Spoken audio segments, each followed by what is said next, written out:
ভারতের ক্ষমতা সম্পর্কে কোনো ধারণা নেই, সেই কারণে এই ধরনের কথাবার্তা বলছে। শূন্যকুম্ভের আওয়াজ বেশি।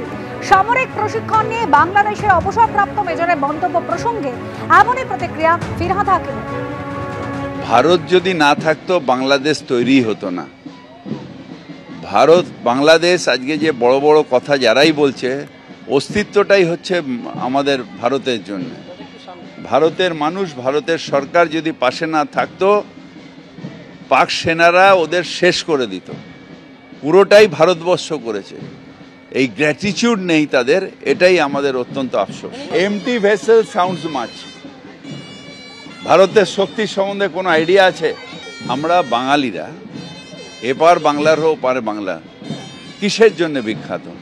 আমাদের সংস্কৃতি, আমাদের কৃষ্টি, আমাদের ভ্রাতৃত্ব, এটার জন্য আমরা বিখ্যাত।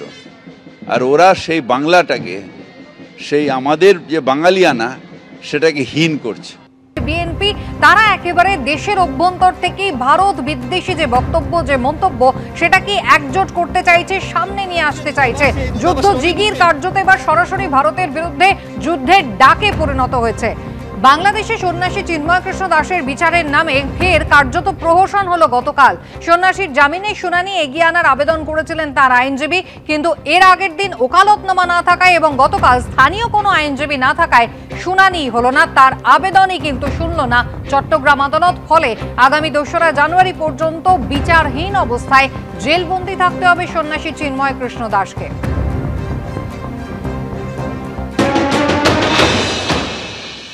কোর্ট ওনাকে পাওয়ার দেওয়ার জন্য অনেক চেষ্টা করেছেন। বারবার ওনাকে বলা হয়েছে যে এইবারের এখন যে কোনো একজন আইনজীবী আপনি এনে ওকালতনামা দিয়ে শুনানি করেন, আমি আপনার জন্য অপেক্ষা করব। বাট উনি পরপর 3বার আদালত এই মামলা শুনানির জন্য উঠেছেন, বাট উনি ব্যর্থ হয়েছেন, আনতে পারে নাই।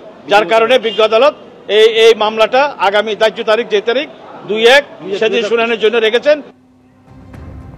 জজ সাহেব সকালবেলা যখন 11টায় উঠে এখানে কোর্টে, তখন আমি মুখ করে বললাম আমি আজকে শুনানি করতে চাই। উনি হঠাৎ করে বললেন শুনানি করতে পারবেন, আপনাকে অ্যালাউ করা হলো। কিন্তু যখন আবার বিকালবেলা শুনানি হলো, প্রায় 3টার দিকে, প্রায় 2:30-3টার দিকে শুনানি আরম্ভ হলো, তখন প্রায় লয়াররা প্রায় 20-40 জনের মতো লয়ার ঢুকে গেল উইদাউট এনি লফুল অথরিটি। এটি কি সম্ভব বলেন? এতগুলো লয়ার কেন ঢুকলো সেটা জবাব দিতে পারছে না। তারপরে ওদের কোনো ওকালতনামা আছে না। কার পক্ষে ওরা গেল? ওরা কি অ্যাকিউজডের পক্ষে গেল নাকি ওরা প্রসিকিউশনের পক্ষে গেল? তাদের ওকালতনামা চাইয়া আমি পাই নাই। আমার দুঃখজনক হলেও সত্য যে আজকে দুর্ঘটনাজনক এই কারণে আমি অত্যন্ত জজ সাহেবের প্রতি মনক্ষুণ্ণ। উনি কেন আমাকে শুনলেন না? কেন বললেন যে আপনি একটা লয়ার নিয়ে আসেন এখানে, লোকাল লয়ার? আমি লোকাল লয়ার কোথায় পাবো?